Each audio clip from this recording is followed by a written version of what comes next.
Oh, ini faktor Van Hoff. Oke, jadi itu mau jelasin dulu ya. Jadi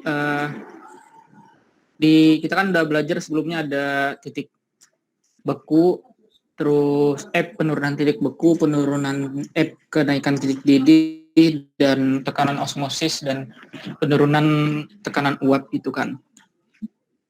Yang rumusnya KF sama dengan M kali TF sama dengan KF kali M kan.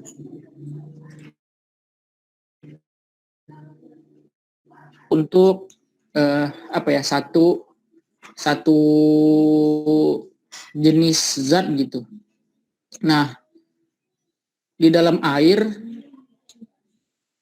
kalau misalnya zat itu terdisosiasi sempurna, disosiasi itu maksudnya dia ini loh, mecah gitu. Jadi itu ada zat yang dia itu kalau di dalam air terdisosiasi, ada yang tidak terdisosiasi. Biasanya faktor yang menentukan dia terdisosiasi atau enggak terdisosiasi itu tuh masalah ininya, kepolarannya itu teman-teman. Nah, kalau misalnya yang terdisosiasi itu tuh biasanya garam-garam yang berasal dari asam basa kuat gitu. Misalnya NaCl, KCl, Ki, dan lain sebagainya. Itu tuh di dalam air dia bakal terionisasi atau terdisosiasi sama aja gitu. Nah, kalau misalnya dia terdisosiasi, berarti ini tuh dia nggak bisa pakai rumus ini. Dia harus dikali jumlah zat yang terdisosiasinya, teman-teman. Gitu. Kalau dia tidak terdisosiasi, itu pakai rumus ini aja. Biasanya yang nggak terdisosiasi itu yang non polar gitu, teman-teman. Soalnya kan kalau dalam air kan non polar tuh dia nggak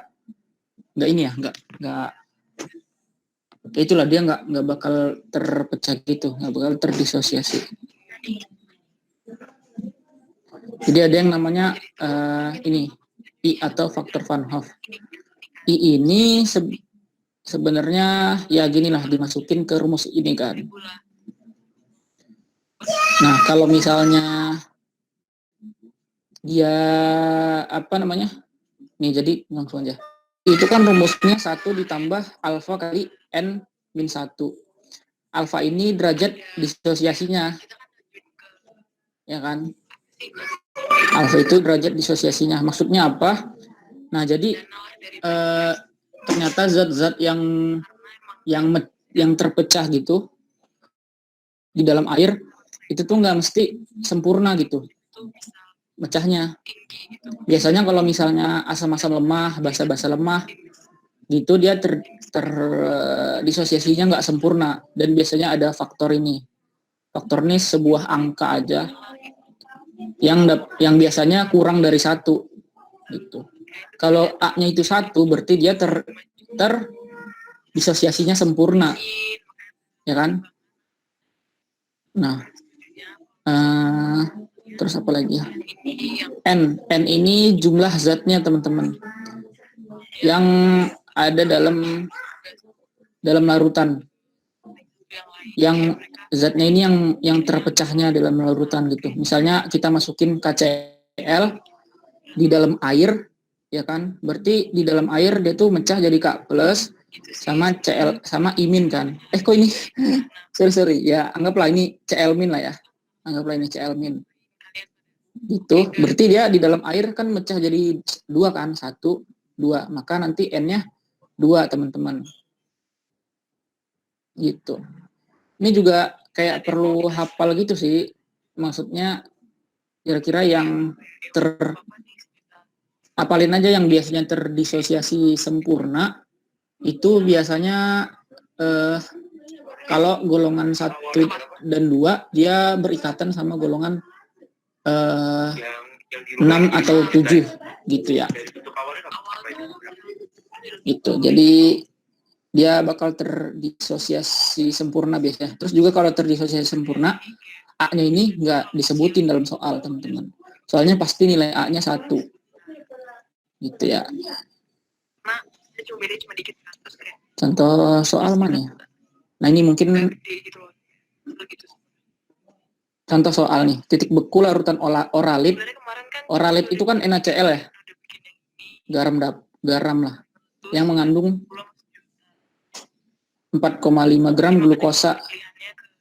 Dan oralit itu kan campuran glukosa sama NaCl ya. Sorry. Oralit itu campuran glukosa sama NaCl. Nah, dia nanya, kalau misalnya kita bikin larutan oralit, titik beku larutannya itu bakal jadi berapa gitu kan. Nah, kita solve di sini. Biasa aja, kalau misalnya ada dua zat gitu dalam larutan ini, maka kita cari aja delta T dua-duanya, delta T NaCl-nya, delta T glukosanya gitu. Ini anggaplah mencari mol udah tau lah teman-teman, udah hatam. Bukan mencari mol ya, tapi molal gitu ya. Tinggal dibagi kilogram larutan. Nah, TF NaCl kan tadi yang udah aku state, dia itu garam yang bakal terdisosiasi sempurna kan. Jadi udah pasti I-nya itu sebesar nilai ininya. Yang nilai apanya? Nilai zatnya yang kalau di dalam air tuh bakal mecah jadi berapa? Kan dia NaCl, berarti Na plus sama Cl min. Jadi dia I-nya 2. Gitu. Nah, kalau glukosa itu kan dia apa ya? Ya non polar lah, dia dia non polar soalnya rantai panjang karbon gitu. Jadi I-nya 1 gitu. Ini juga bisa dihafalin sih sama teman-teman. Jadi dapat delta T-nya gini, dan delta T larutannya tinggal dijumlahin aja. Gitu. Aku nggak ada sih contoh soal yang A-nya ini ya. Ya pokoknya gitulah. Kalau misalnya nanti garamnya itu nggak terdisosiasi sempurna, biasanya ada A-nya. Mungkin gitu sih kalau dari aku. Apakah ada yang mau ditanyain lagi? Apa terjawab? Caranya supaya banyak sponsor yang mau lah gitu, kasarnya gitu. Kalau misalkan untuk permasalahan yang lebih konteks dalam hal ini. Jadi kalau sia-sianya sekian mungkin dari tadi nggak normal. Jadi apa ya? Jadi motivasi A-nya maksudnya tetapan disosiasinya lebih dari 1. Susah juga sih kalau iya itu nggak mungkin sih. Ya gitu. Pasti maksimal 1 teman-teman. Gitu.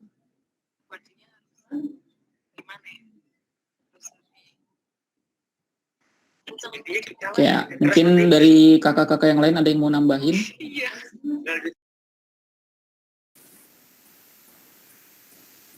Oke, tadi mungkin nambahin dikit aja ya. Jadi kalau misalkan kan kalau kita berbicara mengenai sifat fisik larutan, kita mengenal ada yang diperlakukan untuk harus elektrolit, ada juga untuk yang non elektrolit.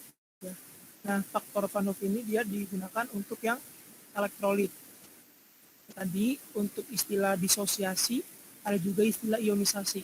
Kalau misalkan senyawa ion dia dilakukan dalam suatu pelarut, maka dia akan terionisasi gitu.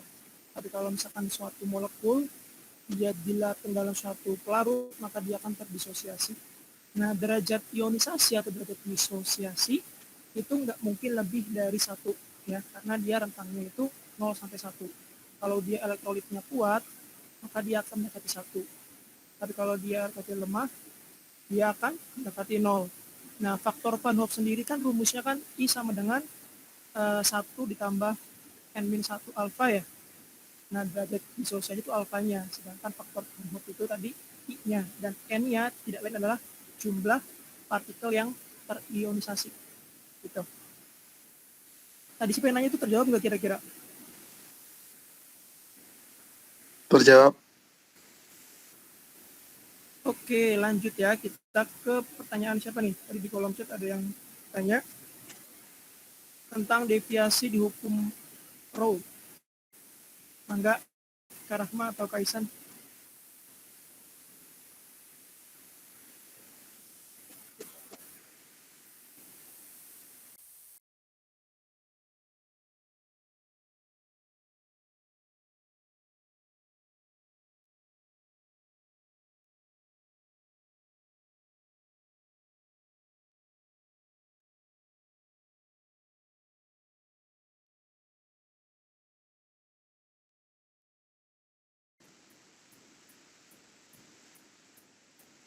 Halo Kak Rahma, masuk nggak?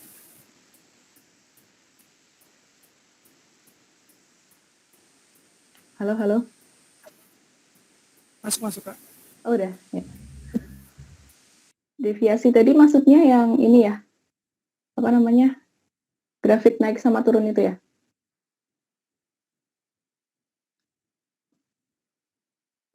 Aku share screen dulu. Coba Tarisa barangkali. Udah kelihatan belum? Udah Kak. Ada nggak sih di sini? Bentar.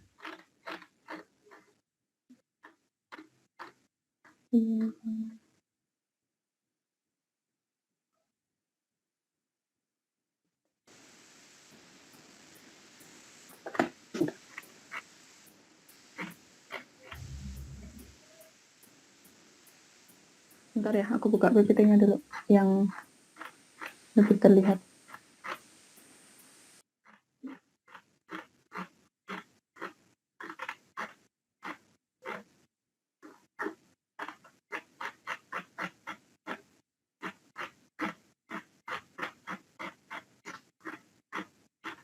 Nah, ini.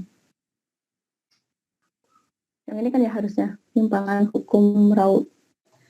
Jadi, kalau kita lihat dari yang normal dulu ya, yang normal kan yang ini.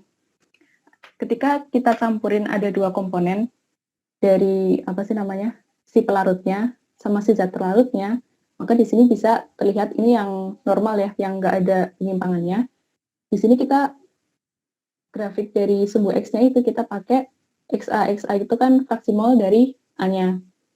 Berarti kalau fraksi mol itu kan, ingat kan ya, kalau di total pasti jumlahnya 1. Jadi kalau XA-nya di sini 0, waktu di titik 0, berarti sebaliknya si XB-nya bakal bernilai 1 kan.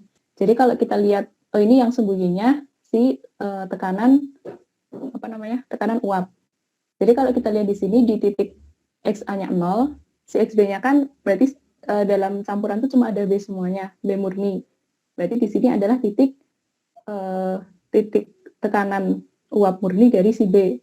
Sebaliknya ketika XA-nya total adalah 1, berarti kan semuanya adalah A. Berarti nggak ada B-nya. Jadi di sini adalah tekanan uap dari senyawa A yang murni. Nah, baru di sini kita apa sih namanya? Kita gambarkan garis hubungnya. Kalau hukum Raoult ini bisa terpenuhi ketika gaya antar apa sih namanya? ADC. ADC itu kan gaya antar molekul yang berbeda. Sama gaya kohesi, yaitu antar molekul yang sama, itu tuh seimbang. Nah, kalau gayanya itu seimbang, baru kita bisa memenuhi hukum Raoult ini. Tapi ternyata pada kenyataannya, itu kan disebutnya larutan yang ideal ya. Nah, pada kenyataannya itu nggak selalu seperti itu gitu loh. Lebih banyak yang terjadi deviasi ini. Kalau yang kiri ini sama kayak tadi ya, ideal ya. Kalau yang tengah ini ada keterangannya strong solid solvent. Berarti kan antara zat terlarut sama zat pelarutnya itu interaksinya kuat. Berarti yang tadi aku ngomong sebagai ADC. ADC itu kan gaya antar molekul yang beda. Nah, itu kalau gaya antar molekul yang bedanya itu kuat, maka garis yang diharapkan tadi kan titik yang putus-putus ini kan ya. Nah, itu ternyata pada kenyataannya dia menyimpang turun. Jadi nanti disebutnya deviasi negatif. Ya, coba dicek lagi ya, seingat aku namanya deviasi negatif. Tapi sebaliknya kalau gaya antar ini, solid dengan solventnya itu lemah, berarti lebih kuat kohesinya daripada adesi, maka tekanan uap dari larutannya itu bakal apa sih namanya, menyimpangnya naik gitu. Jadi kayak cembung dari grafik idealnya. Tapi ini biasanya dalam apa sih aplikasi untuk perhitungannya itu yang kita pertimbangin adalah larutan ideal. Kalau di soal tahap kita ya. Ini cuma kayak pengenalan aja kalau nanti diaplikasikan di suatu bidang ilmu yang lain, itu nyatanya larutan di keadaan sekitar kita itu lebih banyak yang menyimpang dari hukum laut itu tadi. Jadi nggak bisa memenuhi persamaannya. Bisa jawab nggak? Tadi yang tanya siapa sih? Aku nggak bisa ngetek soalnya.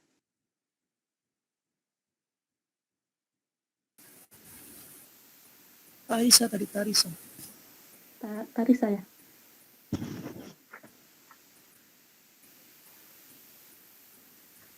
Oke katanya. Oke. Semoga menjawab ya. Ada lagi? Oke, selanjutnya ini ada dari Billy V. Kak. Sorry ya kalau salah baca. Kak, sebelumnya Ya, izin silakan. bertanya. Nah, ini Kak, kan untuk kedua larutan yang mudah menguapkan Kak, penggunaan yang tambah tadi. Iya. Itu Kak, kalau dari mana kita tahu spesinya itu kayak mudah menguap, apakah ada ketentuan atau gimana? Kalau di ini sih, seingat aku ya, kalau di tahap TPB itu nanti dari soalnya kayak udah yang dipakai itu emang yang dinyatakan yang mudah menguap. Soalnya kalau larutannya itu nggak menguap, nggak bisa memenuhi hukum yang kita pelajari gitu, dan kita belum belajar sampai tahap sana. Iya nggak sih? Mungkin Andin bisa koreksi. Seingat aku pasti yang kalau di ini konteksnya soal ujian tuh biasanya yang ditanya emang yang mudah menguap. Iya, benar. Soalnya definisi dari sifat koligatif itu tuh kayak emang kita tuh nganggapnya itu tuh cuma gas volatil doang gitu. Soalnya nanti supaya nggak ada faktor uapnya gitu loh. Nanti ribet gitu kalau misalkan ada faktor uapnya gitu. Kemarin aku soalnya habis praktikum itu teman-teman. Waduh. Jadi tuh bentar. Guys.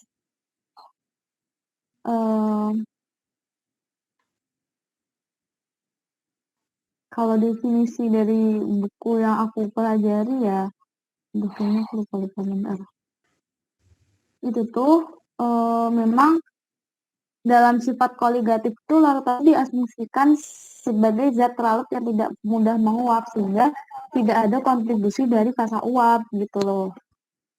Gitu. Jadi emang udah di setting kalau misalkan itu tuh nggak mudah menguap gitu. Udah sih. Oke, makasih Kak Anin. Buat bab ini ya berarti yang kita pelajari saat ini untuk yang menguap, mudah menguap. Makasih Kak. Iya, sama-sama.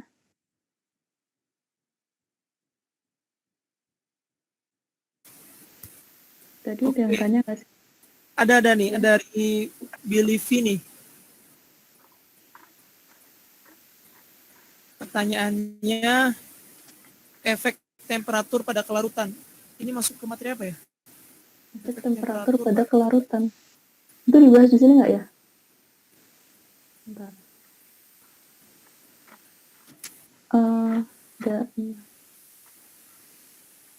Efek temperatur pada kelarutan.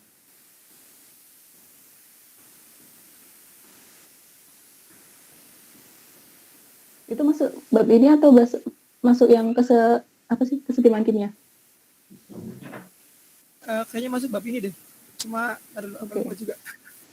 Aku ingat sih materinya ini, cuma nggak ada slide-nya, nggak apa ya. Kalau seingat aku, kalau efek temperatur pada suatu kelarutan itu kan kayak ini ya, pada keadaan jenuh itu konsentrasi si zat terlarut yang bisa ditampung sama pelarutnya itu berapa gitu kan. Nah, kalau kita mau bahas efek temperatur, seingat aku ya, itu harus dilihat dari sifat reaksinya. Reaksinya itu endoterm atau eksoterm. Jadi kalau kita, misalnya ada suatu reaksi ke kanan, itu sifatnya endoterm. Berarti kan dia perlu panas kan. Nah, ketika dia ditingkatkan kelarutannya, berarti reaksi peruraiannya itu akan lebih terdorong. Makanya dia akan meningkatkan kelarutannya.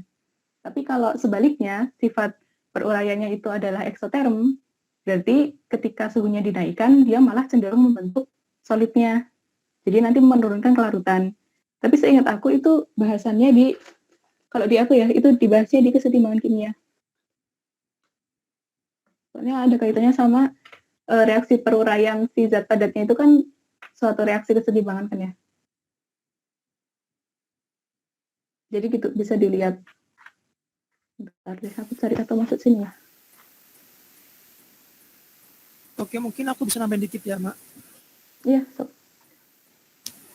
Untuk efek temperatur pada kelarutan itu ya, kalau nggak salah nih ya, di catatan saya, semakin tinggi temperatur, maka kelarutan akan semakin tinggi. Nah, itu tuh untuk senyawa apa? Untuk senyawa yang berikatan ion. Jadi misalkan ada KCl, NaCl, dan seterusnya, itu dia cenderung akan naik ketika temperaturnya juga naik ya. Sedangkan untuk molekul gas seperti oksigen, karbon dioksida, amonium, dan sejenisnya, itu kalau misalkan bertambahnya temperatur, maka kelarutannya akan semakin turun. Nah, ini juga relate sama tadi yang disampaikan oleh Kak Rahma. Kalau yang senyawa ionik semakin tinggi temperaturnya, maka dia itu prosesnya adalah endoterm. Ya, sedangkan kalau yang gas itu dia prosesnya adalah eksoterm. Jadi tadi juga nyambungnya sama kalau dia proses endoterm, maka semakin tinggi temperatur, semakin tinggi juga kelarutannya. Tapi kalau dia prosesnya eksoterm, semakin tinggi temperatur, kelarutannya cenderung turun. Nah, yang eksoterm itu apa? Yang molekul-molekul gas. Sedangkan yang endoterm itu cenderung yang senyawa ionik. Itu mungkin tambahannya. Oke, makasih Kak Aziz. Sorry, aku baru ingat ini masuk di slide aku kemarin. Yang ini bukan ya maksudnya? Ada grafik kelarutan sama suhu. Ya, betul Kak. Nah ya ini, aku jelasin dari grafiknya. Kelihatan nggak grafiknya? Kelihatan, tapi kalau di saya agak buruk. Nah gini kali ya. Jadi di sini ada suatu grafik. Ke kanannya tuh temperatur, ke atasnya apa sih namanya? Gram solut per H2O. Jadi lebih ke konsentrasi terlarut si zat larutnya. Nah, di sini kayak yang aku bilang tadi, si delta H, kita lihat dari delta H larutannya. Ulangin yang tadi ya. Jadi kalau delta H larutannya lebih dari 0, berarti sifatnya kan endoterm ya. Berarti dia memerlukan suhu.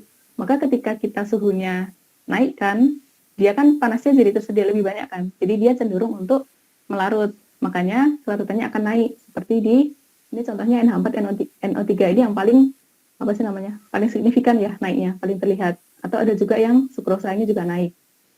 Sebaliknya kalau delta H larutannya itu kurang dari 0, berarti sifatnya kan eksoterm ya. Jadi ketika dinaikkan suhunya, dia malah cenderung nggak mau larut. Makanya ketika T-nya semakin naik, kelarutannya maka lebih turun. Contohnya di sini yang di bawah. Enggak kelihatan. Yang ini ya, Ce2SO4 3. Jadi ketika suhunya dinaikkan, dia malah turun karena ya kita lihat sifatnya dia adalah eksoterm. Tapi ada juga yang sebenarnya bukan delta H sama dengan 0 ya, tapi mendekati 0. Jadi dia ketika diubah suhunya relatif tidak berpengaruh pada kelarutannya. Misal contohnya di sini ada NaCl. Kalau kita lihat kan dia kayak lurus gitu ya. Jadi ini kayak suhunya itu nggak begitu berpengaruh pada kelarutannya. Tapi kalau di soalnya ini sebaliknya. Kita diberikan grafik, terus kita prediksi gitu, mana yang delta H larutannya lebih dari 0, kurang dari 0, atau mendekati 0. Berarti ya, sebaliknya ya, kita lihat yang naik, berarti kalau naik endoterm, kalau turun eksoterm, kalau lurus berarti dia relatif mendekati 0. Jadi nggak berpengaruh panasnya. Gitu. Semoga bisa menjawab. Atau ada yang mau ditanyain? Tadi yang tanya siapa? Gimana? Bilivi udah terjawab atau masih ada yang tanyakan?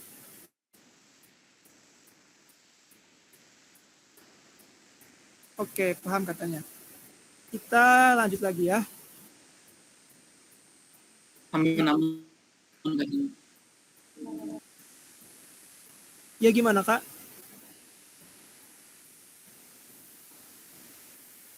Oke, sorry. Ini dari Kenny, Kak misalkan tuh apa tuh? Banyak C-nya tuh. CH3, CH2 5 kali, CH3 dalam air. Nentuin bentuk diagramnya itu gimana ya? Apakah deviasi positif, negatif, atau ideal? Itu Kak.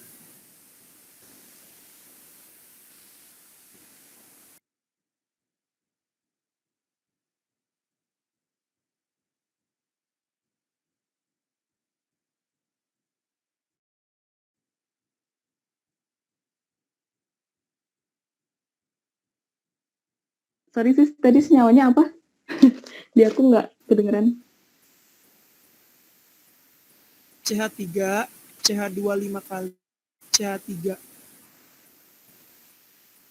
Apa ya namanya? Nah, namanya adalah CH3, CH2 5 kali, CH3. Berarti heptana 7 ya? Iya. Ya, heptana. Terus nggak ini kan, nggak bercabang kan ya? Kalau heptana, ini sih mungkin, bentar, tadi slide-nya mana?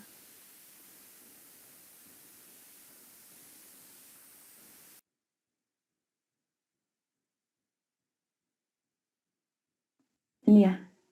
Kalau tadi yang udah aku bahas kan dia bisa naik atau turunnya kan tergantung gaya interaksinya ya. Kalau dilihat dari heptana dalam air ya tadi pelarutnya, itu berarti kita lihat interaksi antar molekulnya aja. Jadi kalau dari pemikiran aku, si heptana itu kan dia rantai karbon panjang gitu ya. Jadi kalau dan nggak ada gugus yang elektronegatif gitu kan. Jadi kalau dilihat dari gaya intermolekularnya, dia adalah London kan, nonpolar dengan nonpolar gitu. Soalnya dia nggak membentuk suatu kutub gitu. Beda sama air. Kalau air kan dia apa namanya polar kan, ada ikatan hidrogen dan sebagainya. Berarti kalau dilihat di situ kecenderungan antara pelarut yang sifatnya polar dengan zat terlarut yang sifatnya nonpolar cenderungnya kan nggak menyatu kan ya? Ya nggak? Kayak ini sih, coba bayangin air sama minyak gitu. Air itu kan polar kan, minyak itu non polar. Itu kan nggak akan menyatu kan. Berarti kalau nggak menyatu itu si gaya kohesinya bakal lebih kuat daripada adesi. Karena masing-masing dari molekulnya itu lebih suka sama sesamanya gitu. Jadi kalau dilihat dari grafiknya ini, dia interaksi antar zat terlarut dengan pelarutnya itu malah rendah. Berarti kita pakainya yang C. Gitu mungkin. Tapi kalau zat terlarutnya polar, berarti kan atau semisal kayak ion gitu ya, dia kan bisa interaksi sama airnya. Itu lebih kuat. Berarti nanti dia jadinya apa namanya? Adesinya lebih kuat. Gitu. Oke, gimana Ki? Menjawab nggak?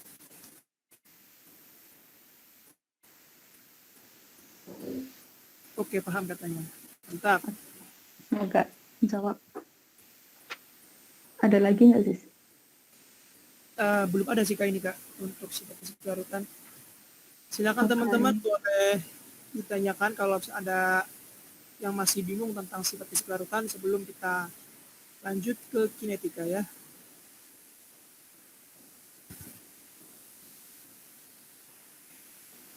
Oke. Ini mungkin kita gimana?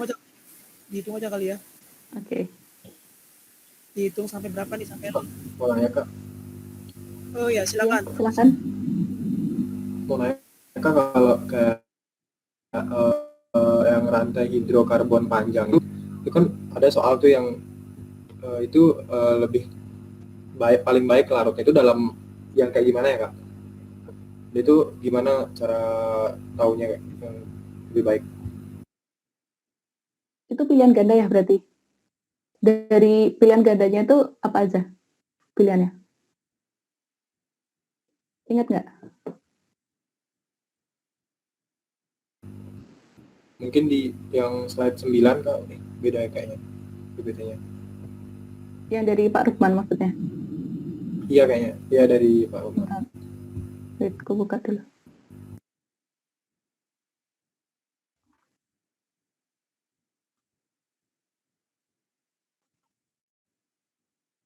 Ini bukan? 9 ya? Iya, ini ya? Iya, Kak. Oke, coba dulu ya. Wax adalah padatan dari campuran hidrokarbon berantai panjang di antara pelarut berikut yang paling baik dalam melarutkan wax. Ini tadi sebenarnya aku mau sedikit nambahin dari pertanyaan sebelumnya. Yang tadi aku bilang polar sama non-polar. Nah ini, jadi di sini ada prinsip yang namanya like dissolve like. Nanti harusnya semakin lama familiar gitu sama ini. Yaitu kayak tadi yang aku bilang, suatu zat itu bisa melarut dalam zat yang lainnya itu ketika sifat dari mereka itu mirip. Kalau kayak tadi kan contohnya, tadi apa sih aku lupa, heptana dengan air. Nah itu kan sifatnya beda. Jadi dia cenderungnya tidak larut karena kohesi dari masing-masing molekulnya itu lebih kuat. Tapi kalau semisal heptana itu aku larutkan dalam pelarutnya itu yang non-polar, semisal benzena, jadi dia kemungkinannya bisa lebih mudah larut karena sifatnya sama. Jadi polar dengan polar, non-polar dengan non-polar. Nah kalau kita balik ke soalnya tadi, wax-nya itu kan campuran hidrokarbon berantai panjang. Jadi kita nggak tahu strukturnya, tapi intinya dia hidrokarbon dan rantainya itu panjang. Nah, kalau kita mau cari pelarut yang paling baik dalam larutkan, berarti kita harus cari yang sifatnya paling mirip kan. Dan kalau dilihat dari jawabannya, ya kita cari aja yang mendekati gitu, hidrokarbon berantai panjang. Dan di sini udah paling jelas yang E. Soalnya dia nggak ada, apa sih namanya? Nggak ada si atom yang menyebabkan elektronegatif gitu, yang bikin polar. Kalau dari A kan air ya nih, air kan jelas dia polar. Kalau CH3OH dia metanol, dan di sini juga ada O-nya. Ini ada O, ini juga ada O. Nah, kalau dilihat dari sifatnya, si E ini kan juga merupakan hidrokarbon yang berantai panjang. Jadi kalau diprediksi sih, si E yang bisa paling baik. Gitu. Hanya mau untuk melarutkan suatu zat polar berarti ya A, soalnya A-nya paling polar. Boleh sekalian yang slide selanjutnya nggak, Kak? Slide selanjutnya. Ini ya. Di antara molekul di bawah ini yang paling larut dalam etanol. Beda-beda ya. Yang paling larut dalam etanol. Berarti yang D bukan ya. Kalau dilihat dari kayak tadi ya, kalau dilihat dari sifatnya sih, yang paling mendekati yang E. Soalnya dia juga sama-sama punya gugus. Itu namanya apa? Gugus hidroksilnya. Cuma kalau ini kan gugus hidroksilnya 1, kalau ini 2. Tapi dia yang paling, apa sih namanya? Dari sifat molekulnya paling mendekati. Iya nggak? Atau dari yang lain ada yang mau koreksi?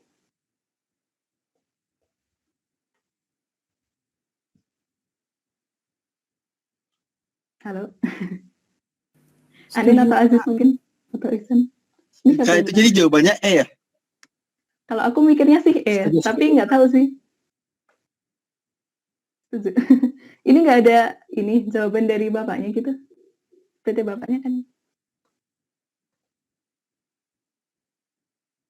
Soalnya aku dulu nggak sama Pak Rukman, jadi kurang tahu ininya PPT-nya.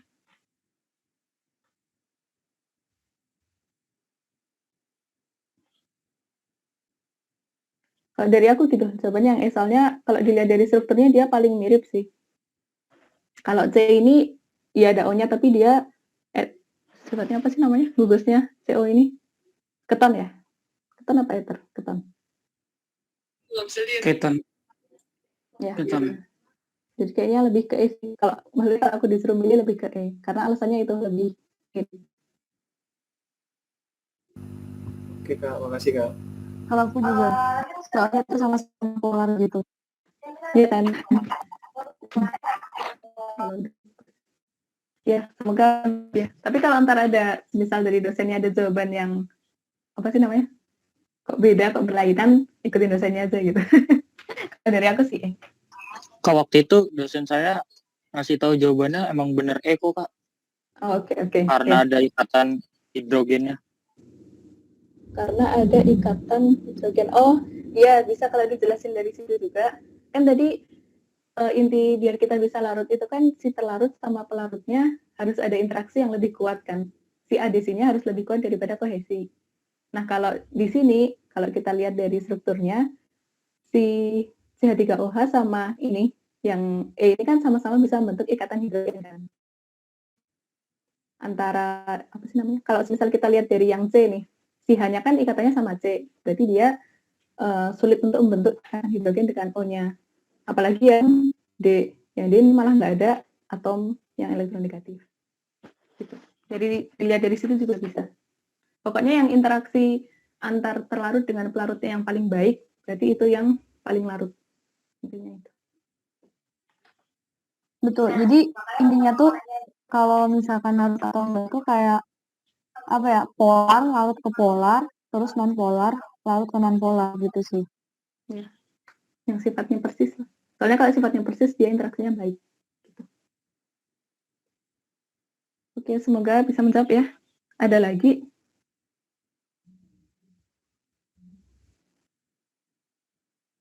Udah nih yang bahasan apa sifat fisik larutan. Bisa lanjut bab selanjutnya kalau gitu. Aziz mungkin. Oke. Aku stop ya. Adi udah paham belum? Tadi siapa yang nanya tuh? Udah tadi ya? Enggak, terlihat dia. Udah, Kak. Oke, ya sama-sama. Tapi hati-hati ya kalau misalkan senyawa alkohol, itu kan tadi alkohol kan ya, yang alkohol itu semakin panjang rantainya maka dia semakin non polar ya. Gugus OH-nya emang dia polar, tapi rantainya itu dia non polar. Karena kalau semakin panjang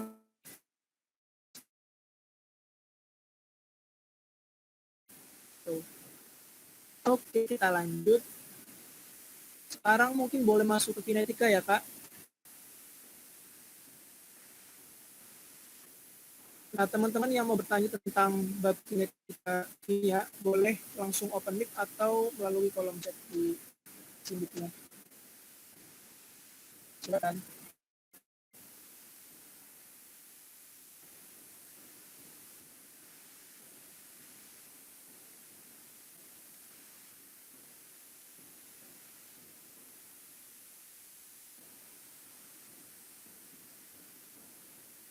Ada nggak?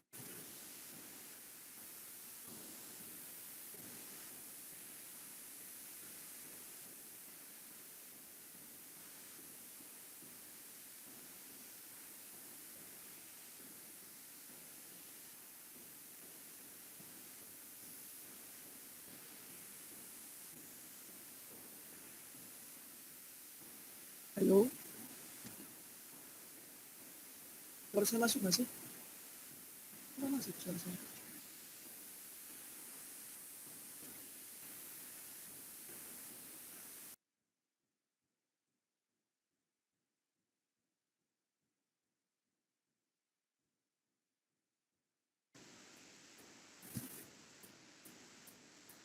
Cek, masuk nggak suara saya? Masuk, Kak. Masuk kok. Nah, ada pertanyaan nih dari Sebastian. Ingin tanya perbedaan katalis dengan zat intermediate itu apa? Mangga Kak Anin.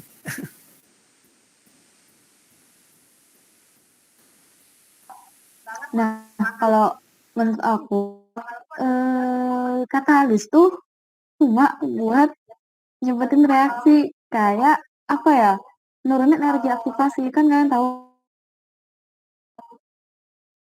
tahu kalau misalkan katalis kan kalau misalkan reaksi berjalan tuh bisa melampaui si energi aktivasinya. Jadi tujuan dari katalis tuh untuk menurunkan energi aktivasinya, jadi kayak reaksi itu makin cepat. Kalau zat intermediate itu tuh apa ya teman-teman, kayak zat perantara gitu loh. Kayak kalau misalkan A jadi B, A sebenarnya mau jadi C, tapi tuh harus lewat A jadi B dulu, jadi tuh B tuh intinya. Kalau nggak salah gitu. Kak, bukannya kalau katalis itu lebih tepatnya memberikan jalan baru ya? Iya sih, apa ya, intermediate itu sebenarnya tuh kalau misalkan di reaksi, ya kan jalan baru tadi aku. Enggak, yang itu yang katalis. Kan katalis kan ada yang menurunkan energi aktivasi atau yang lebih tepatnya memberikan jalan baru. Bentar, maksud kamu gimana? Kan kalau aku baca-baca itu kan, kalau katalis itu kan fungsinya itu memberikan jalan baru gitu. Jadi jalan yang lebih cepat. Bukan hanya sekedar menurunkan nilai energi aktivasi. Pelajari tujuan dari katalis tuh buat nurunin energi aktivasi gitu. Oke, mungkin Kayak buat saya tambahin dikit ya. Tadi menurut Lukman itu juga benar. Jadi katalis itu benar ya, tadi membuat jalan baru. Jadi sebenarnya gini, antara zat perantara atau intermediate sama katalis itu bedanya. Jadi kalau katalis itu, misalkan kita pengen mereaksikan A menjadi B tadi ya, katakan tadi. Nah, kalau misalkan kalau kita punya senyawa A ya, kita belum punya senyawa B kan, kita punya senyawa A. Nah, katalis itu adalah zat yang berbeda dengan senyawa A. Sedangkan kalau kita berbicara tentang zat intermediate, itu merupakan bagian dari zat A. Artinya, ketika kita ingin mereaksikan A supaya jadi B, itu kan dia bisa, makanya kita mengenal ada yang namanya mekanisme reaksi kan ya, ada yang namanya reaksi elementer. Hasil dari setiap reaksi elementer itu merupakan zat perantara atau intermediate. Artinya dia itu merupakan bagian dari senyawa awalnya. Tapi dia akan berubah seiring dengan berjalannya waktu menjadi produk. Sedangkan kalau dia katalis, di awal dia itu berbeda dengan zat mula-mulanya atau reaktannya. Dan di akhir otomatis karena dia berbeda, dia bukan reaktannya, maka di akhir dia akan terbentuk kembali gitu. Itu perbedaannya. Jadi kalau intermediate dia nggak bakal dihasilkan kembali di produknya karena dia akan berubah menjadi produk yang final. Tapi kalau misalkan dia katalis, selama bereaksi dia ikut bereaksi ya, dengan cara tadi membuat jalan baru, tadi bahasanya Lukman itu, ya berarti dia kan kalau istilahnya kan dia menurunkan energi aktivasinya ya. Nah, tapi di akhirnya dia akan terlepas dari produknya dan kembali utuh. Gitu. Kira-kira menjawab nggak Lukman? Atau tambah bingung ya? Sorry. Gini. Enaknya tuh gini. Kalau misalkan katalis tuh gini. Sebenarnya katalisnya kan misalkan X. Jadi tuh kalau misalkan kamu mau reaksiin A plus B, enggak, gini aja deh. A plus X jadi C. Nah,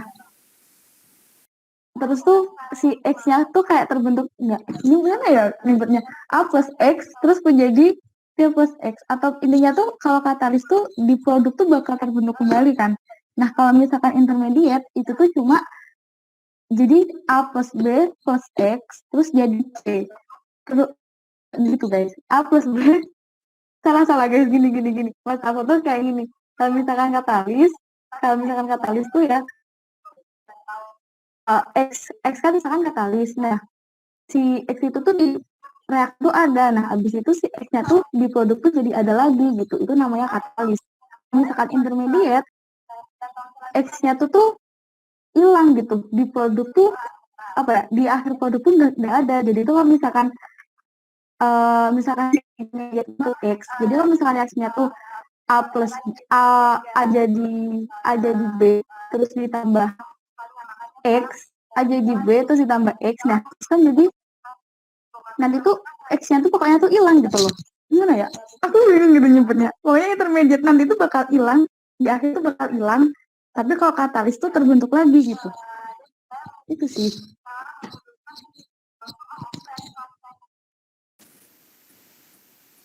Belum Lukman. Ya tadi udah paham kok yang tadi yang jalan baru itu. Ya, matematik. Oke, tadi yang nanya siapa? Hausan ya? Siapa sih nanya? Saya Kak. Oh, Sebastian, sorry. Udah paham belum Sebastian? Paham Kak. Tapi saya penasaran kalau misalkan di soalnya tuh kita dikasih tahap-tahap elementernya gitu Kak. Maksudnya dari situnya. Oh, Zat. oke. Iya. Ya, jadi kalau misalkan intinya, misalkan kita dikasih nih serangkaian zat elemen. Coba Kak Anin mungkin bisa share screen Kak, bagian mekanisme reaksi Kak. Itu dari saya aja nih, coba ya. Benar-benar. Coba lagi.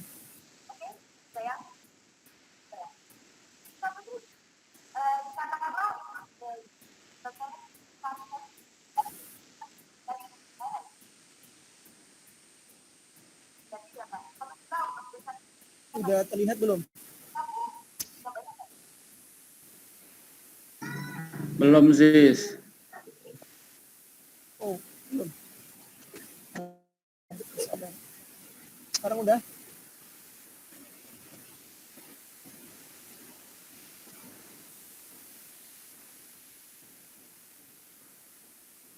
Sudah. Oke. Area sekarang ini. Mekanisme reaksi itu bagian referensi.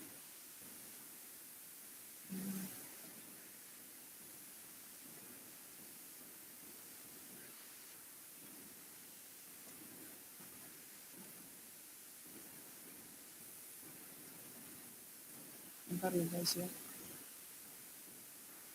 Sini ya.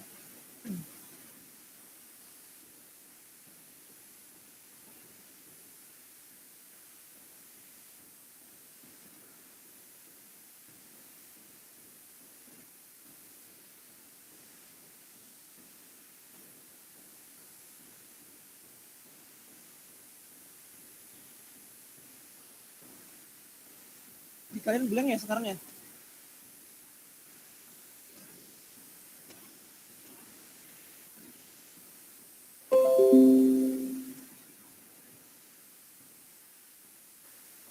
Halo?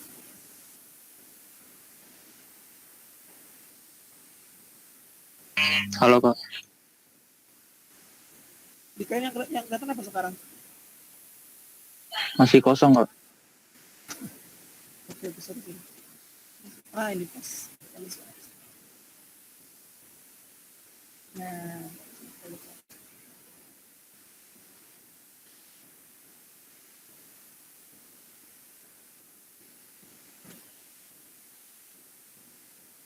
ya lah.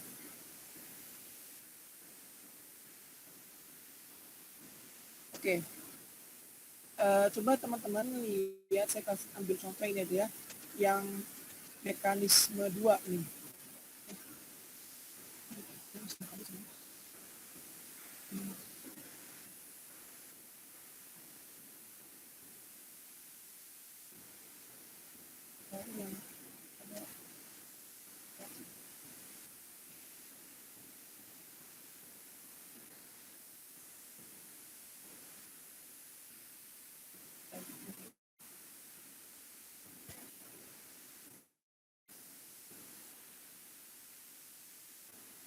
Nah, teman-teman lihat ya, di sini tuh ada mekanisme reaksi ini. Reaksi totalnya itu ini nih, 2H2 ditambah 2NO menjadi 2H2O, 2H2O ya, N2. Mekanisme reaksinya, sekarang coba kita fokus ke mekanisme 2 dulu ya. Kita pengen lihat, pengen cari intermediate di mana gitu. Nah, yang disebut dengan intermediate itu ketika dia itu selama proses dia muncul, tapi pas di produk dia hilang, maka itu termasuk intermediate. Nah, kalau misalkan soalnya seperti itu, teman-teman diberikan reaksi elementernya, kemudian diberikan juga reaksi totalnya, maka teman-teman tinggal lihat aja langsung mana nih yang kira-kira saat proses reaksi itu dia muncul, tapi pas di produk dia nggak muncul. Tuh. Nah, kalau teman-teman lihat di sini ya, proses pertama 2NO menjadi N2O2, kemudian proses kedua N2O2 menjadi N2O2 plus H2 menjadi N2O plus H2O, dan di reaksi ketiga, elemen ketiga, N2O plus H2 menjadi N2 plus H2O. Nah, teman-teman lihat, hasil akhirnya kan ini ya, 2H2O plus N2.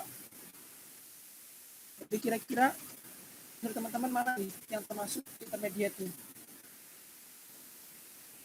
Coba ditebak dulu. 2O2. N2O2. Oke, kita N2O2. betul. Jadi yang termasuk apa? Yang termasuk intermediate ada dua di sini teman-teman, yaitu N2O2 dan N2O. Ya. Jadi dia itu singkatnya kalau intermediate itu merupakan bagian dari senyawa awal. Ya. Tapi dia akan menjadi senyawa akhir gitu ya. Kami juga kan zat antara di antara awal dan akhir, di antara reaktan dan produk. Nah di akhir dia tidak akan ditemukan kembali, berbeda dengan katalis. Kalau katalis di awal dia ikut bereaksi, selama proses reaksi pun dia ikut bereaksi, tapi pas di produk dia akan terbentuk kembali gitu atau tidak hilang. Begitu. Jawab nggak tadi? Menjawab, Kak. Oke. Ada lagi nggak? Angin boleh baca di politik. Udah nggak ada sih. Oke, udah nggak ada. Ya, tapi Timothy itu ada pertanyaan gitu. Intermediate itu kalau nggak salah ada di larutan penyangga juga, tapi nggak mempercepat reaksi. Jadi intermediate nggak pasti katalis, tapi katalis bagian dari intermediate. Beda nggak sih? Yang mana sih? Intermediate nggak pasti katalis, katalis bagian dari intermediate. Kan kalau katalis kan terbentuk kembali. Nah, sedangkan kalau intermediate itu cuma seperti namanya kayak perantara doang, gimana ya, hilang lagi gitu. Kalau intermediate nggak ada di produk gitu.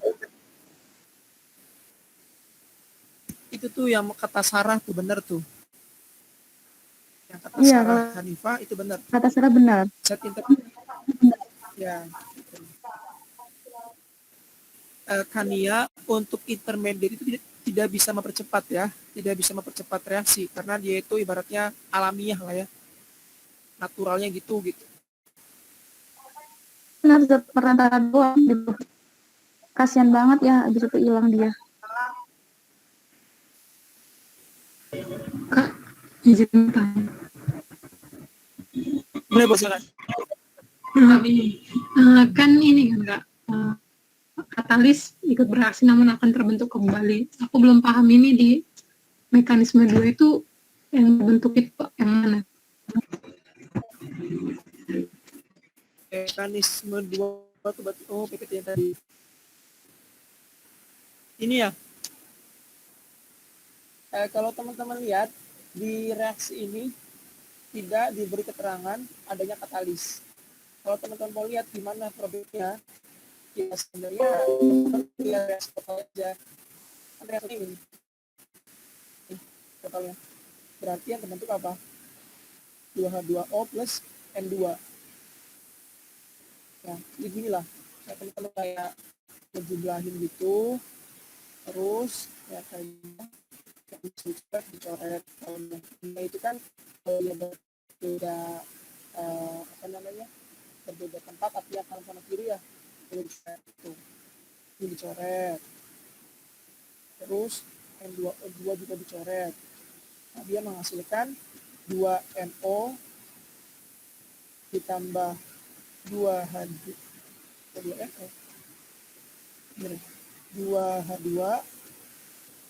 menjadi N2 plus 2H2O. Jadi reaksi akhirnya itu sama dengan reaksi total. Karena kalau teman-teman ngerjain soal mekanisme reaksi dan terbentuk di reaksi akhirnya itu nggak sama kayak reaksi total yang diketahui, maka ada yang salah di mekanisme reaksinya. Begitu. Terjawab nggak? Terjawab Kak, makasih Kak. Oke. Ada lagi teman-teman? untuk kinetika.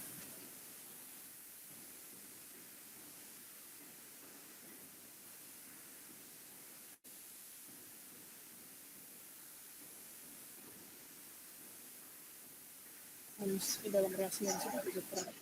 Kak, itu kan ada pertanyaan, Kak, mengapa mekanisme dianggap memiliki probabilitas rendah? Boleh dijawab, Kak? Jangan, gitu tuh. Ya, kayak gitu. Ya, ada pertanyaan itu. Mengapa tahap 2 di mana sih? Ya, Slide 5 tetap yang itu tadi. itu pertanyaan. Bisa dijawab. Kalian bisa lihat reaksi elementer tahap 1 sudah memiliki yang sama eksperimen sehingga ditulis satu tahap menuju. Tapi mengapa mekanisme probabilitas untuk terjadi ini ya, dia itu sebagai penentu hukum laju ya, penentu hukum laju. Kalau kita punya reaksi elementer, ini ada yang keterangan tuh lambat, tapi yang lambat itu yang menentukan. Kenapa dia disebut sebagai memiliki probabilitas rendah? Ya karena dia sifatnya lambat. Karena dia sifatnya lambat, maka kemungkinan akan terjadi atau enggak itu berhasil atau enggaknya itu kita kecil karena dia reaksi lambat gitu. Tapi kalau dia reaksinya cepat atau spontan, kita bisa langsung memprediksi apakah dia itu reaksinya berjalan atau enggak. Nangkap enggak? Nangkap. Oh, berarti ada hubungannya juga yang sama kanan ya? Ya. Terima kasih, Kak. Betul. Kalau yang mekanisme 2, tahap 2 menentukan laju. Karena kalau dalam software terus ditanya mana nih reaksi yang menentukan atau tahap keberapa yang menentukan laju reaksi, maka yang dipilih itu yang tahap yang paling lambat karena di situ sebenarnya terjadi ibaratnya apa ya, terjadi reaksi yang mendekati sebenarnya lah di situ gitu. Tapi di sisi lain karena dia reaksinya berlangsung lama, maka peluang berhasilnya itu akan rendah gitu ya. Begitu. Oke, Oh, iya. Terima kasih, Kak.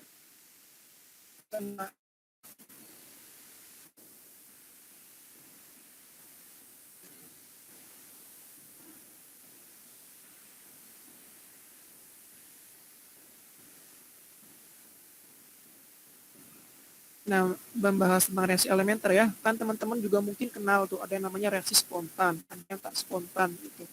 Nah, kalau reaksi yang spontan itu biasanya mekanisme reaksinya itu sedikit atau bahkan langsung auto jadi gitu ya, itu semua satu persamaan. Tapi kalau reaksi yang tak spontan gitu, itu yang memiliki rangkaian reaksi-reaksi di dalamnya, gitu, teman-teman.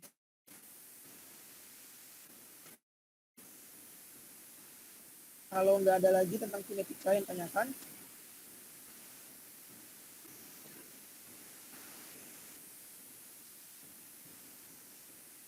bentar ini Immanuel udah paham belum nih?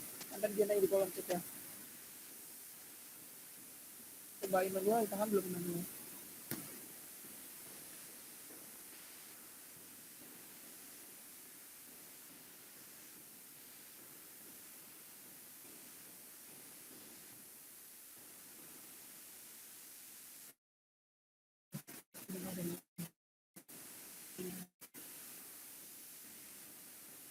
Oke, kalau nggak ada yang tanyakan lagi tentang kinetika, mungkin bisa lanjut ke kesetimbangan. Oh ada sorry. Sekarang kita kesetimbangan ya.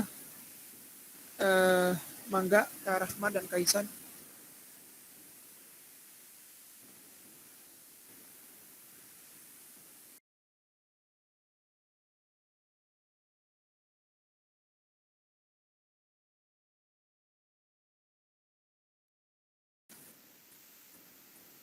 Seperti biasa teman-teman, kalau ada yang mau ditanyakan, langsung aja open mic atau ditulis di kolom chat ya. Kalau berupa soal, misalkan mau dikirim, boleh lewat grup akademik ini aja. Oke, silakan Kak Isen. Oke teman-teman. Gimana teman-teman, ada yang mau ditanyain gitu terkait materi atau apa? Atau mungkin apa ya, kemarin kan juga belum sempat sinkron gitu, atau mau dulu dari awal secara ringkas gitu, atau mau ada pertanyaan? Itu Kak, ada di kolom chat Kak. Oh, oke. Bentar.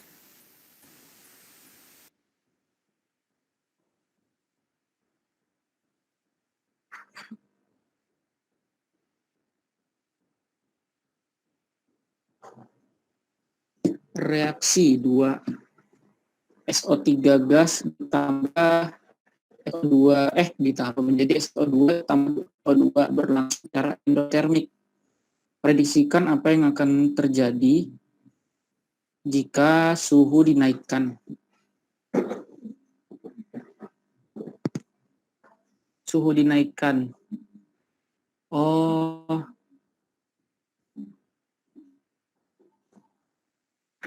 itu gini sih. Soal ini ya. Jadi kalau aku nggak salah, kalau masih ingat gitu, itu kan materi pokoknya yang itu loh, yang hukum apa ya, lupa, tentang ada empat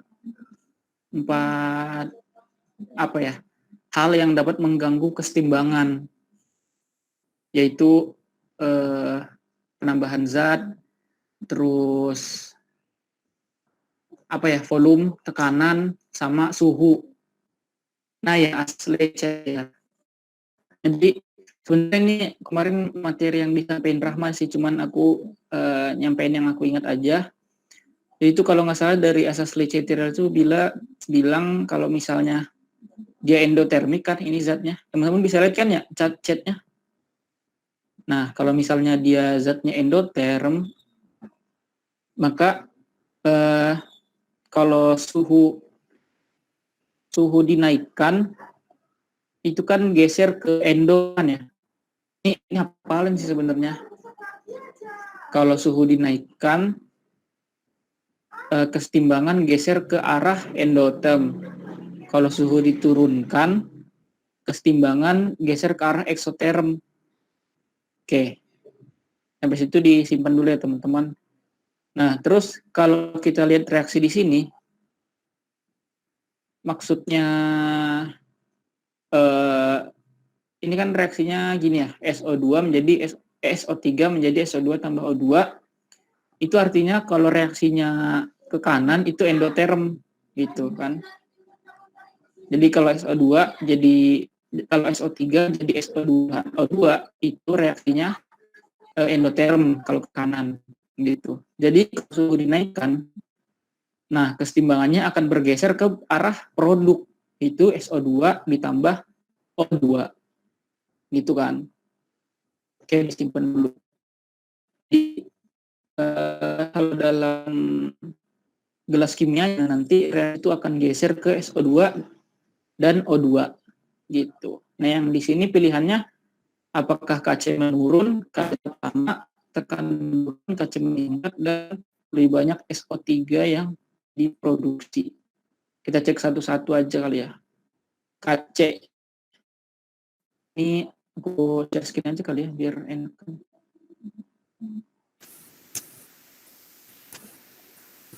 Boleh Kak.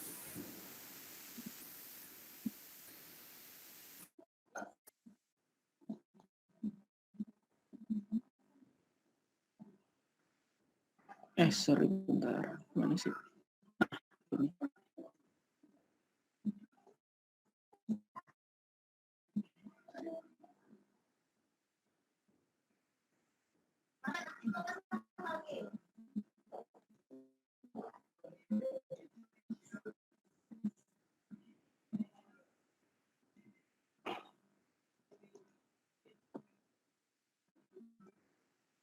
Itu Aduh, lag banget ya Allah. SO3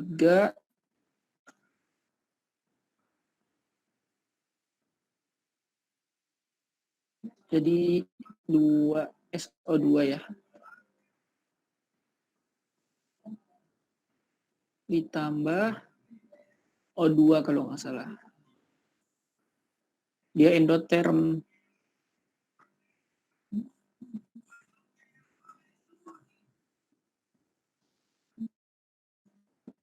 Filternya filter positif.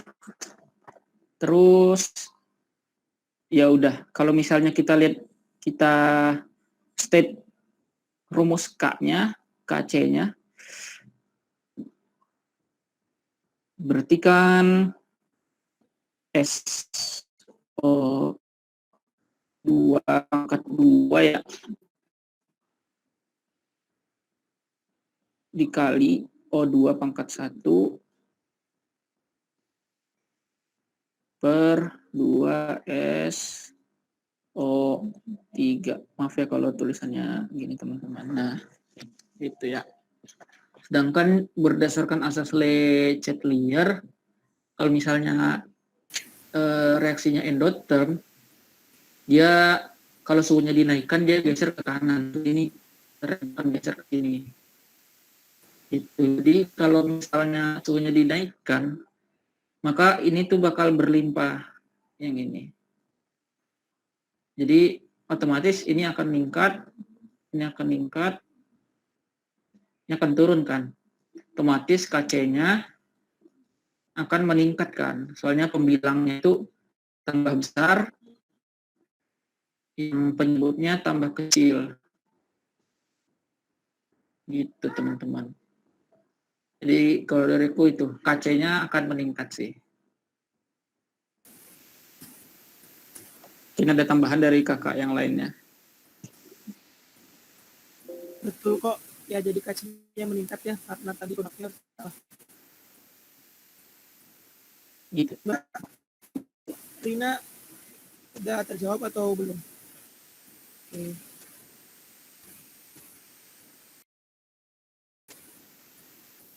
Ayo siapa lagi mau nanya? Silakan. Oke, mantap.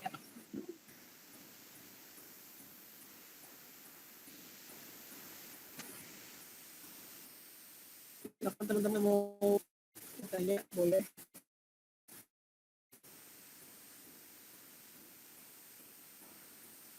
Aziz, itu ada yang tanya di grup kayaknya deh. Mana? Grup akademik. Hitungan ya? Bentar. Aduh soalnya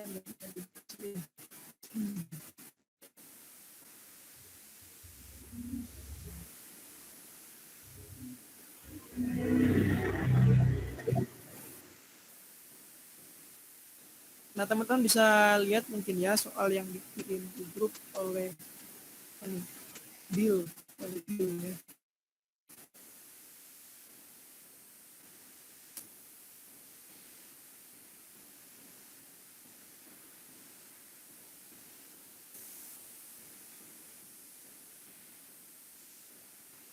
Suatu reaksi kesetimbangan dilangsungkan pada temperatur tertentu ya.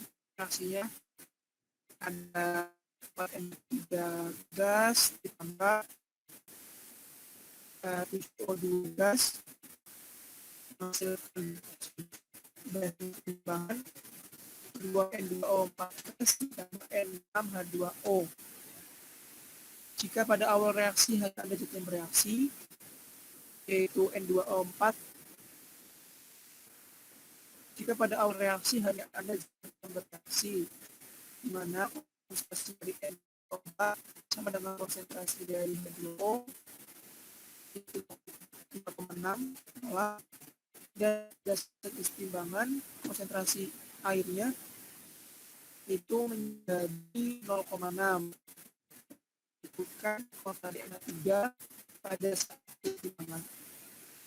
Ya betul kata Kak Andi ini pakai MRS ya, mula-mula reaksi setimbang buat ada yang bisa terspil nih. Aku coba dulu ya sis. Pakai Ya, HP. boleh. Oke.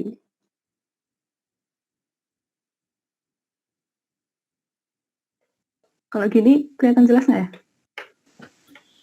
Kelihatan. Oke. Jadi tadi ya udah disinggung pakainya MRS, tapi mula-mula reaksi setimbang bukan sisa. Kalau kayak gini sebenarnya perhitungannya sama kayak apa sih namanya? Konsepnya kayak stoikiometri biasa. Jadi yang jelas untuk bisa dikonversi itu kita cuma bisa di baris yang reaksi ya. Oke, kita lihat dulu. Jika pada awal reaksi hanya ada zat yang bereaksi, yaitu N2O4 sama H2O itu nilainya sama-sama 3,6 molar. Ini berarti 3,6 molar. Berarti NH3 status O2-nya kan 0 ya, nggak ada ya. Dan pada saat kesetimbangan tercapai konsentrasi H2O-nya 0,6 molar. Berarti posisinya di setimbang ya, setimbangnya H2O. Tentukan konsentrasi NH3 pada saat kesetimbangan. Berarti ini yang ditanyakan. Nah, kalau kayak gini, kayak tadi, sama kayak stoikiometri biasa, yang perlu teman-teman ingat itu, kalau baris M atau mula-mula itu kita apa yang kita punya di awal. Kalau baris reaksi itu kan apa yang bereaksi. Nah, di baris reaksi ini yang bisa kita konversi pakai apa sih namanya? Koefisien ini. Jadi kalau disetimbang, teman-teman nggak bisa pakai kesetaraan koefisien. Semisal kayak tadi H2O-nya 0,6 ya. Terus langsung NH3-nya 4/6 kali 0,6. Nggak bisa, soalnya dia adanya di baris setimbang. Nah, kalau kita mau di baris reaksi, berarti kan kita cari dari senyawa itu mana yang bisa kita isi reaksinya. Berarti kan cuma ada H2O kan yang ada data mula-mula sama setimbangnya. Berarti 3,6 kurangi 0,6 kan. Berarti di sininya 3,0 ya. Nah, baru dari sini bisa kita konversi ke senyawa yang lain. Kalau yang ditanya NH3, berarti kita ke arah sana. Oh iya, nah ini mungkin agak beda dari reaksi yang biasa, soalnya mulanya itu di senyawa yang sisi kanan kan ya. Biasanya kan di sisi kiri. Tapi ini sebenarnya sama aja, cuma plus minusnya yang beda. Kalau biasanya sisi kiri itu reaksinya minus, kalau di sini yang plus. Jadi si H2O-nya tadi itu kan berkurang ya, jadi di sini tandanya minus. Jadi nanti yang di NH3 itu tandanya positif. Positifnya berarti baru pakai kesetaraan reaksi 4/6 kali 3. Sorry ya, jelek. Nah, 4/6 kali 3 berarti 2 kan ya? Sama dengan 2. Padahal kan tadi mula-mulanya 0 kan? Berarti udah si setimbangnya itu namanya 2 molar. Gitu. Dan karena dari awal udah ada molar, jadi nggak masalah pakai molar aja, nggak usah kayak konversi mol dan sebagainya. Sama-sama bisa dipakai. Terus misal kalau biasanya lanjutannya kayak gini, kayak disuruh nyari nilai Kc-nya. Nah, kalau teman-teman disuruh cari nilai Kc, berarti kita cari setiap senyawanya itu pada saat setimbang molarnya berapa. Jadi kita pakai yang baris timbang, baru masukkan ke persamaan Kc. Itu. Yang tanya siapa ya? Bill, ada nggak Bill di sini? Billy Fit. Paham Kak, makasih Kak. Oke, ya, sama-sama. Ada lagi? Keren soalnya nih. Lebih bagus pilihan sih ya, lebih dekat ke kalian. Yang tahun lalu esai soalnya. Ada yang mau tanya teman-teman?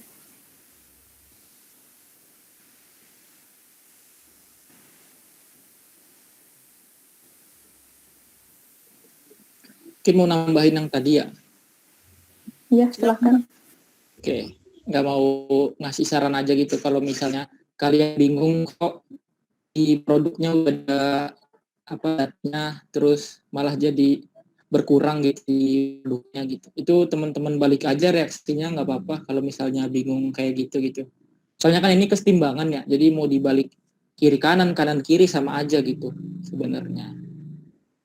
Gitu untuk reaksinya. Makasih. Ya, benar tuh yang dibilang Kaisan. Karena emang kesetimbangan tuh kayak ya tergantung aja kecenderungannya kita tuh bergeser ke kanan atau kiri. Kalau kiri otomatis apa sih statusnya berubah gitu, yang kanan jadi reaktannya. Ada yang mau ditanyain lagi?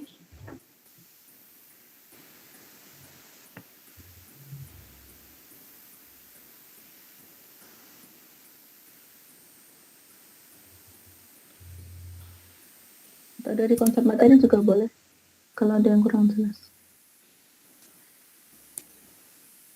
Ayo teman-teman silakan bertanya. Oh, yang di grup kalau yang tadi kinetika ya maksudnya? Udah dibahas ya? Oke, sip. R bisa pakai kalkulator kok.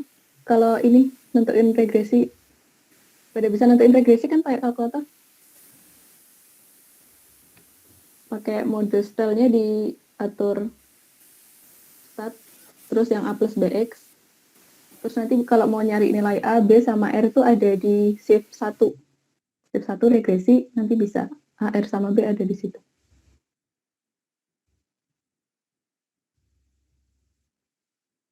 Gimana yang kesetimbangan? Udah pada ini, udah pada jelas. Mungkin udah pada paham nih Kak, soalnya itu kan udah wis, aku udah jadi udah ngerti lah. Makan nggak?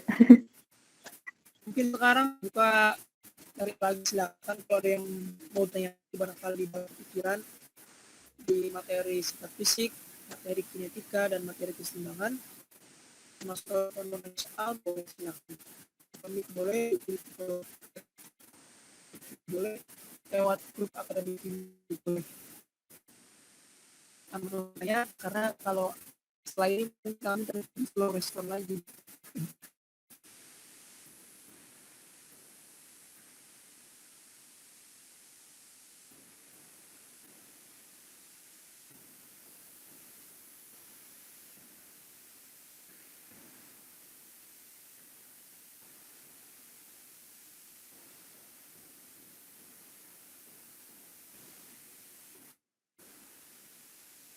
Gak ada.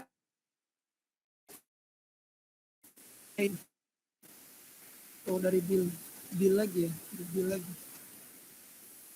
Saya baca dia soalnya. Pelarutan N2 di dalam darah pada 37 Celcius dan tekanan parsialnya 0,8 atmosfer adalah 5,6 kali 10⁻⁴ mol per liter.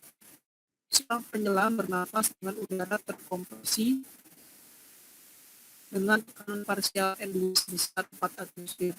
Asumsikan total volume dalam tubuh adalah 5 liter. Itu jumlah gas hidrogen yang dilepaskan dalam liter pada 30 derajat Celcius dan tekanannya 1 atmosfer. Ketika penyelam kembali ke permukaan air di mana tekanan parsial yang kedua adalah 4,8. Waduh, cukup kompleksitas juga ya soalnya ya.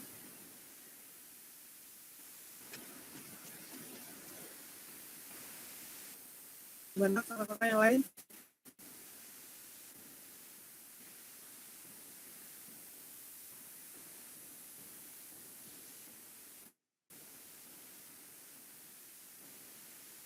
Sekalian menekan. Oke, sama lagi sama juga. Agak belibet ya.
pakai hukum Henry, bisa nggak ya?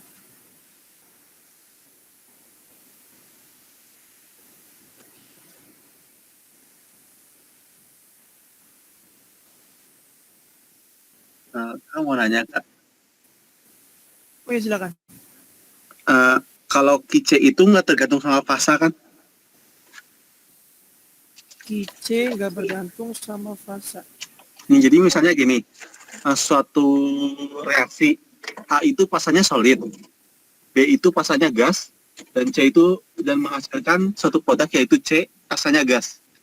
Kice-nya itu berarti produknya itu C per A solid, B gas. Tapi kalau misalnya C itu cuma gas aja, benar nggak?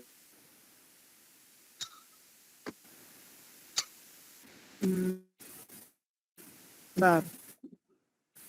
Aku kisah juga ini loh, apa solid enggak itu sih kayaknya. Dari Oh,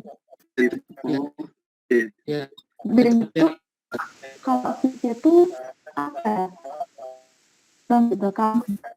Hati itu udah setengahnya gitu. oh jadi itu awal gitu. ya, oh, benar. Mm-mm.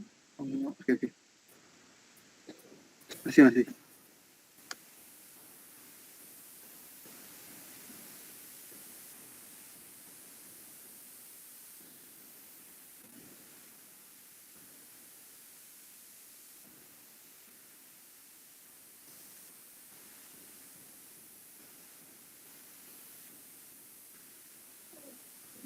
Gimana ya?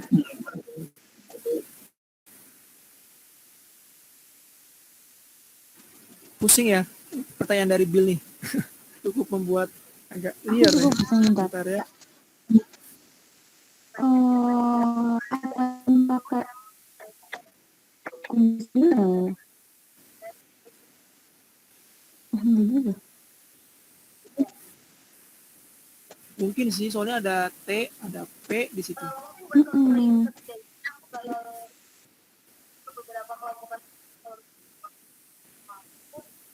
Bingung tuh yang ngasih ini bingung pesan reaksinya.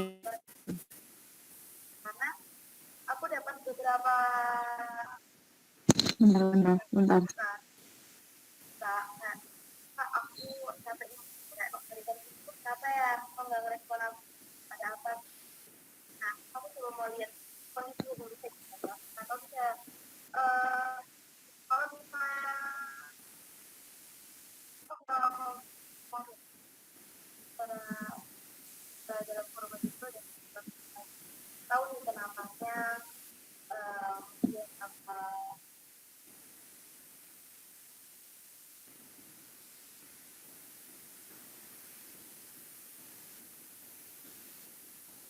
Mungkin sambil nunggu pertanyaan jawab, karena teman lain yang mau bertanya, boleh silakan supaya berjalan gitu.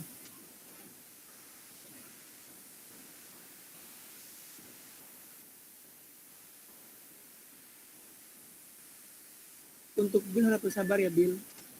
Ini kami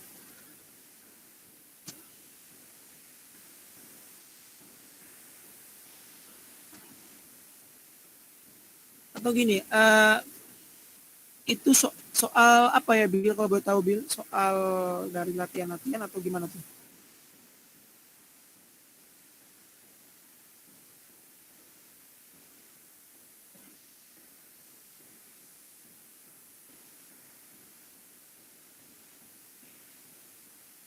Harusnya masuk nggak ya?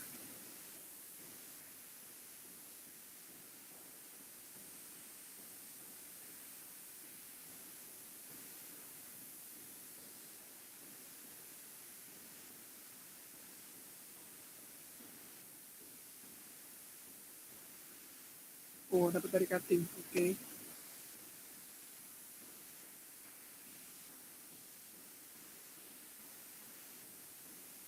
Oh, soal tutorial.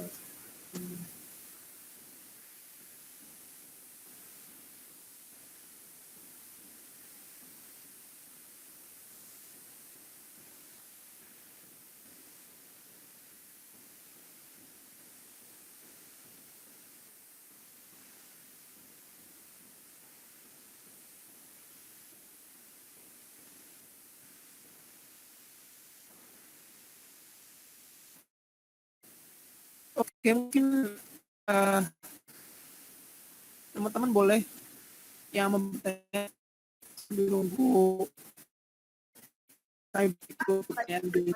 Bentar ya, pertanyaan gini. Aku juga bingung, Bang. Bikin dulu ya, nanti aku tanyain dulu. Kita diskusi dulu para tutornya.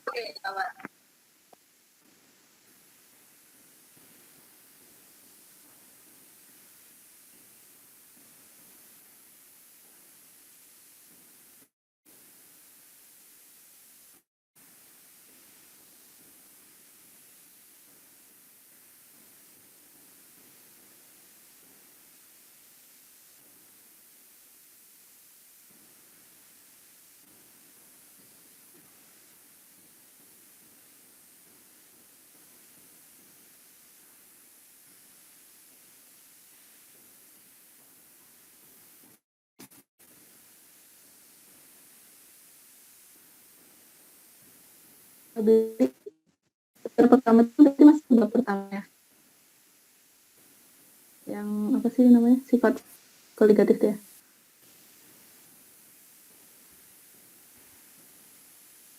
Gimana? Sorry Kak. Maksudnya bab 1 ya berarti. Kayaknya benar yang dibilang Aziz tadi, kalau menurut aku pakai hukum Henry. Halo, suaraku masuk kan? Masuk Pak. Iya betul. Pakai hubungan tadinya ya. Bentar, aku coba aku share screen lagi. Kak, kalau ada mau review silahkan ya. Iya boleh teman-teman juga kalau ada yang ngerasa bisa kayak ini. Boleh Bang Mantap. Tony gitu.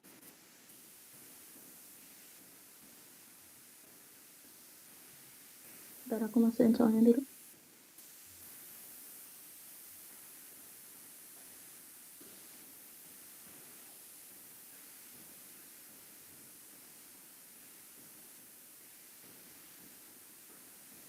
Masih ditunggu juga ya bagi teman-teman lain yang mau bertanya silakan. Boleh open mic, boleh ditulis di kolom chat.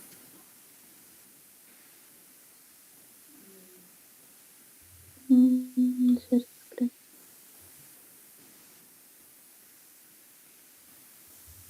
Gini, kelihatan? Terlihat. Oke. Ini kalau dari pemira ya, jadi ada hukum Henry kan yang kalau kita langsung lanjut ke perbandingannya itu C1 per P1. C1 per P1 sama dengan C2 per P2. Jadi kan dikatakan mana tadi? Ini suhunya sama kan 37 derajat Celcius. Dan kalau dari pernyataan yang awal itu kita diketahui kelarutan gas N2 di dalam darah dan pada tekanan partial 0,8 atm adalah 5,6 kali 1,4 liter. Larutan itu kan sebenarnya kayak konsentrasi si N2-nya cuma dalam keadaan jenuh gitu kan. Jadi bisa kita masukkan ke C1-nya. Sebenarnya kondisi startnya itu adalah yang awal ya, yang dalam darah tadi itu. Jadi C1-nya 5,6 kali 10 pangkat min 4 molar per P1-nya si berapa tadi 0,8 atmosfer. Terus seorang penyelam bernapas dengan udara terkompresi dengan tekanan parsial N2-nya berarti itu tekanan yang kondisi kedua. Berarti di sininya per 4. Nah, saat itu ditanyakan hitung jumlah gas N2 yang dilepaskan.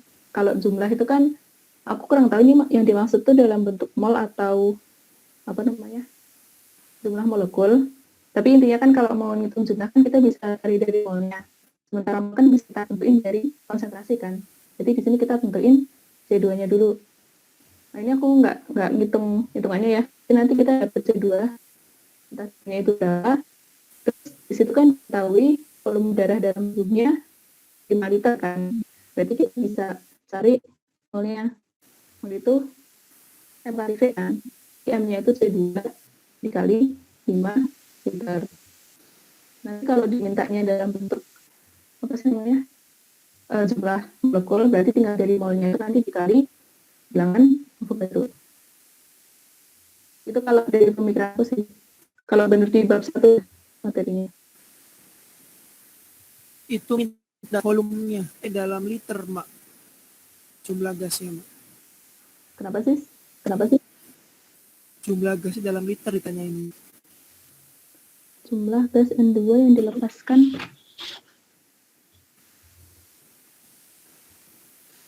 Tadi juga per liter.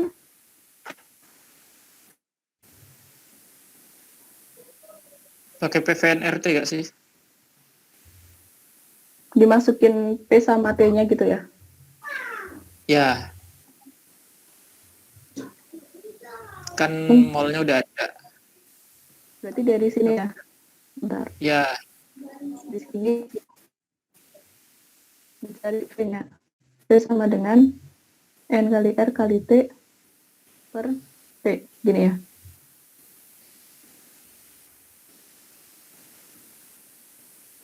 Itu bukan. Kok aku jadi ragu sih? Ini ada pembahasannya nggak tutorialnya?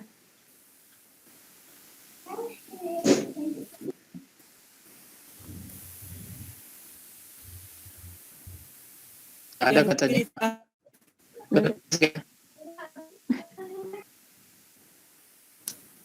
Oke, ntar coba dulu, tadi Bill hitung dulu. Kalau misalkan jawabannya ada dan maksudnya harusnya mah ada terus jawabannya ya, jadi bisa dicocokin gitu. Kalau misalnya nggak ada ya udah, tadi udah bener kok, kita tak perlu hukum negeri khususnya.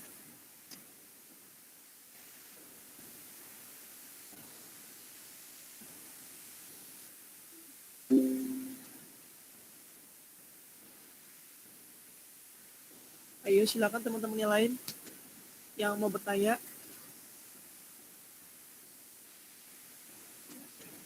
Oke, ini jumlahnya sudah berkurang nih. Oke, silakan teman-teman. Kalian boleh.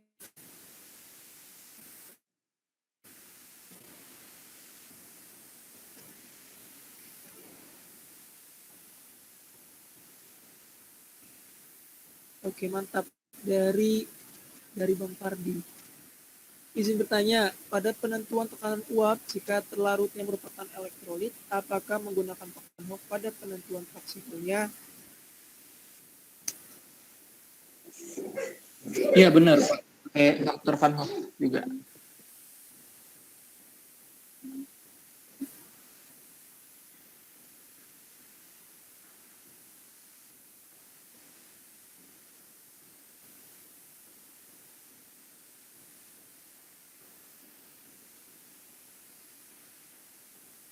Gimana tuh Kak katanya Kak?